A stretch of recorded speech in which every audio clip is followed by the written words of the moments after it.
Halo, selamat pagi, siang, sore penggemar YouTube. Assalamualaikum warahmatullahi wabarakatuh. Saya akan mereview lagi tanaman-tanaman yang ada di tempat kami. Ya, ini jenis Miana ya, Miana. Banyak sekali jenisnya. Dan ini memang tanaman-tanaman yang memerlukan sinar matahari sangat banyak. Jadi antara 50 sampai 80% dia terkena matahari cukup banyak, dia semakin bagus dan keluar bunga-bunganya. Makanya kita tidak memberikan paranet ya di atas ya. Nah, ini dia bersama jemuran ya. Jemurannya cukup supaya dilepas kering. Ya, ini jenis-jenisnya ya. Semua yang berbunga lebih cenderung untuk memerlukan panas matahari. Begitu juga tanaman-tanaman seperti lombok, ya, kangkung, dan terutama Miana semakin panas dia semakin keluar warnanya. Nah, berbeda dengan ini jenis Dipenbansia ya, Dipenbansia yang sudah kita ternakan ini ya. Kita tidak menggunakan paranet juga, tetapi kita tetap masih berada di bawah rimbunan naungan pohon-pohon. Makanya dia ditaruh di tempat ini yang teduh. Dia walaupun tidak terkena matahari cukup banyak atau rutin, ya 20% saja dia cukup tumbuh. Bahkan dia semakin bagus ya warnanya. Cuma apabila tidak terkena matahari sering, maka pertumbuhannya juga lambat. Oke, ini juga di sini juga ya. Kita letakkan tanaman-tanaman yang tanpa paranet tapi tetap di bawah cahaya tanaman pohon besar. Ini kita punya jenis-jenis aglonema spesies ya. Tuh banyak ya. Spesies jenisnya banyak yang sudah pernah saya terangkan. Ini juga ada kita mengembangbiakan anakan-anakan. Juga ada anggrek yang menempel di pohon. Ini masih ya spesies ya. Nah ini. Kemudian dia tetap di bawah lindungan pohon ya, walaupun tanpa paranet. Untuk tanaman-tanaman tertentu yang mungkin baru ditanam ya, maka kita letakkan dia di bawah naungan pohon, di atasnya ditambah paranet nih, paranet ya, sehingga dia cukup sejuk ya. Nih tanaman-tanaman yang ada ya, nanti kalau dia sudah kuat kita akan pindahkan nih. Oke, ini jenis aglonema ya semua ya, aglonema hibrida maupun aglonema spesies.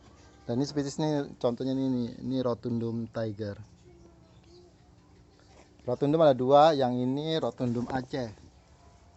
Ini Rotundum Aceh ya. Bedanya dia rotundumnya lebih hijaunya lebih banyak, garisnya lebih sedikit. Sementara Rotundum Aceh dia bergaris-garis dan merah. Ya, ini juga. Ini jenis tumbuhan yang memang tidak harus terkena matahari langsung, karena dia akan lebih cerah daunnya dan mengeluarkan warna yang indah. Nah, kalau yang ini sebenarnya bisa di matahari langsung, cuma dia lebih bagus di naungan seperti ini. Ini jenis anthurium ya. Nanti dia warna hijaunya akan mengkilat kalau tidak terlalu kena matahari.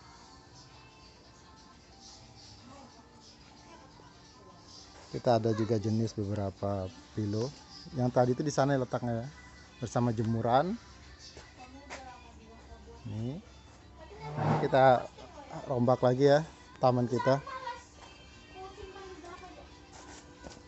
Nah, kalau jenis ini ya spatulism ini atau kita sebut pohon dolar ini lebih baik kena matahari ya, tapi tidak kena matahari juga dia tetap bisa bertahan. Tapi kalau kena matahari dia warnanya putihnya lebih cerah. Sementara untuk jenis-jenis philodendron ini ya, ini pilo ya merambat ya, kita buat tulus. Ini saya buat dari perban ya, perban untuk luka itu. Di dalamnya saya kasih semacam, boleh sabut kelapa, boleh yang lainnya, bisa kita lapis dengan perban. Ide saya supaya akar tetap menempel dan lebih bersih aja kayaknya ya, lebih indah. Ya, juga ini sirih merah.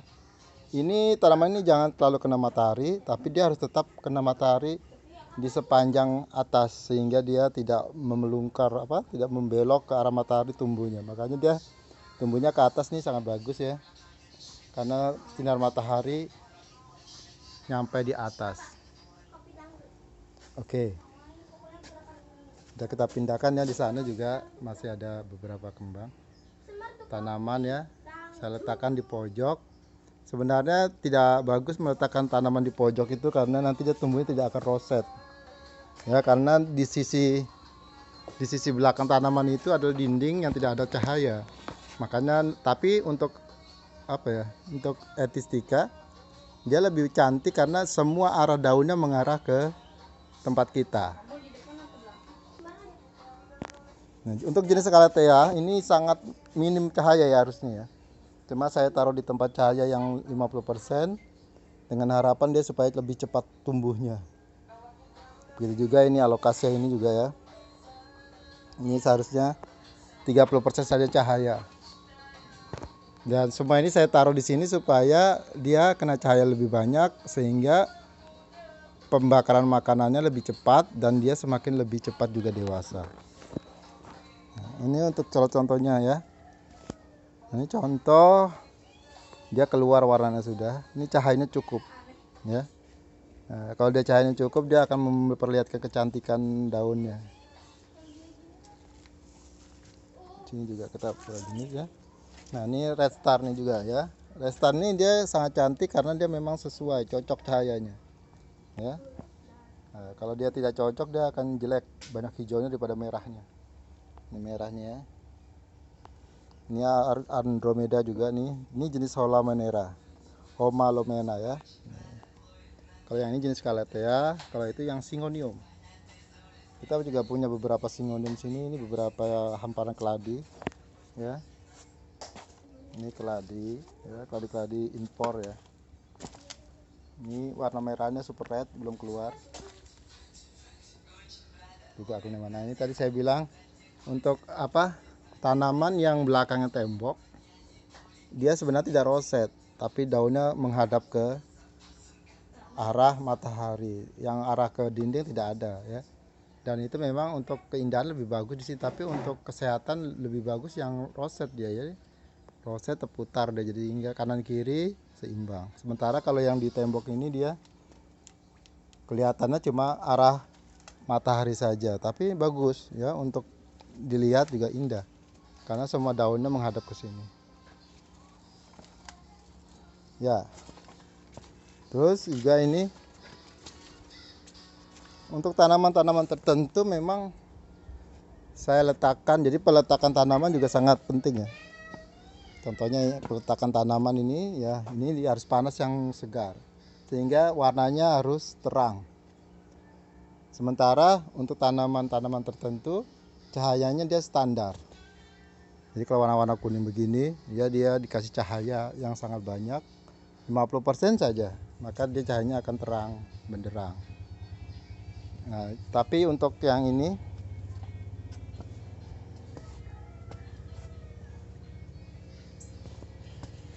untuk yang Parigata ini saya coba di sini ya, supaya nanti siapa tahu dia keluar kuningnya lebih banyak.